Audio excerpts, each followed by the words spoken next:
of late, I feel that the American justice system is corrupt, flawed, and full of wild disparities that will make anyone wonder how real justice could ever be served. But discovering Britney Barnett has given me hope for our future. She's a self-made lawyer who fights to free people who have been convicted on drug charges and free them of their living death sentence. During the war on drugs, Black communities were the targets of wildly harsh sentencing, in which many innocent people received life sentences for just knowing a drug dealer. This corrupt system has struck a nerve with Barnett, who in her free time decided to work on these cases pro bono. Britney Barnett was born in East Rural, Texas when the war on drugs was rampant. During the late 90s, the racially disproportionate 100-to-1 crack to cocaine powder ratio was implemented and created mandatory minimum sentencing. How many of you know what percentage of people were convicted for drug offenses from 1988 to 2018 that were people of color? 80%. The ACLU explains this by saying nationwide statistics compiled by the Sentencing Commission reveal that African Americans are more likely to be convicted of crack cocaine offenses, while whites are more likely to be convicted of powder cocaine offenses. The ACLU goes on to say that ultimately, sentencing disparities like these punish crack cocaine offenses more harshly than powder cocaine offenses and unjustly and disproportionately penalize African American defendants for drug trafficking that's comparable to that of white defendants. Barnett identified with this disparity during her mother's very own drug sentencing, in which she states, "A dime bag could get you 20 years or more if you were Black." No one really disputes the racial inequity that haunts law enforcement here. The numbers make it foolish to do so. Britney's discovery of the racial injustices caused by the war on drugs hit close to home for her and put her on a journey to becoming an attorney despite a challenging childhood. Both of Britney's parents had become victims of the war on drugs and had struggled with addiction, so she moved between relatives' homes. Despite this, Britney excelled in high school and had big dreams when it came to college. Moreover, surviving her abusive relationship her senior year of high school never shook her confidence.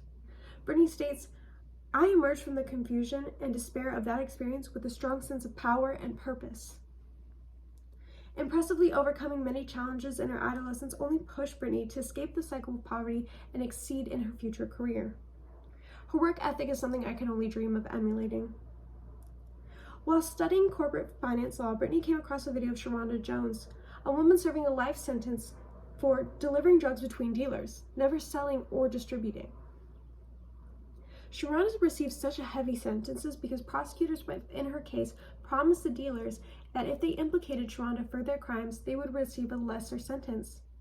Prosecutors have one goal: to collect as many convictions as possible. Britney explains the unjust sentencing by stating in an interview, Sharonda worked essentially as a drug mule, taking drugs on the interstate from one drug supplier to another, and receiving $1,000 here and there for her efforts. The drug supplier in the case, who admitted to trafficking hundreds of kilograms of powder cocaine, received less time than Sharonda Jones. Because of the 100-to-1 sentencing ratio, the judge's hands were tied, and Sharonda was given her unjust sentence despite no drugs ever being found on her and the only implications being from drug dealers who were caught red-handed. Sharonda's case frustrated Britney and set her on the course of criminal law to change the lives of everyone around her.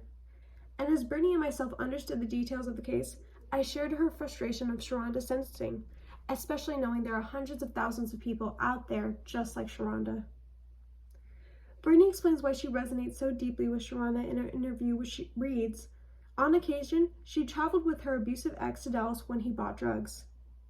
Years later, she would come to realize she would have been charged under federal drug conspiracy laws. Moreover, Sharonda was a hard-working single mother, the owner of a salon, and was just beginning to open her very own restaurant." Britney Barnett gave up a six-figure salary in corporate law to pursue her passion of helping those buried alive by a living death sentence. Besides Sharonda, she's helped many others gain their freedom through clemency under the Obama administration, but her work just doesn't stop there. Britney, by experiencing the prison and court system firsthand, has found a passion in revitalizing justice in our courts. How many of you have smoked weed before? I have. And while I do have a med card, what if I told you there are hundreds of thousands of people out there serving a life sentence for this exact same thing? Britney helped co-founded Bury Alive. which is an organization that states, through transformative litigation, legislation, and humanization, the Buried Alive Project fights to free people serving draconian drug sentences handed down under outdated federal drug laws.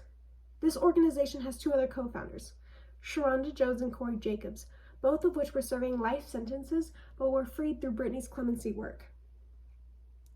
Britney, Jacob, and Jones have all won freedom for dozens of men and women buried under outdated federal drug laws. Her work continues to have a ripple effect and save the lives of so many mothers, fathers, and family members who were expected to die in prison.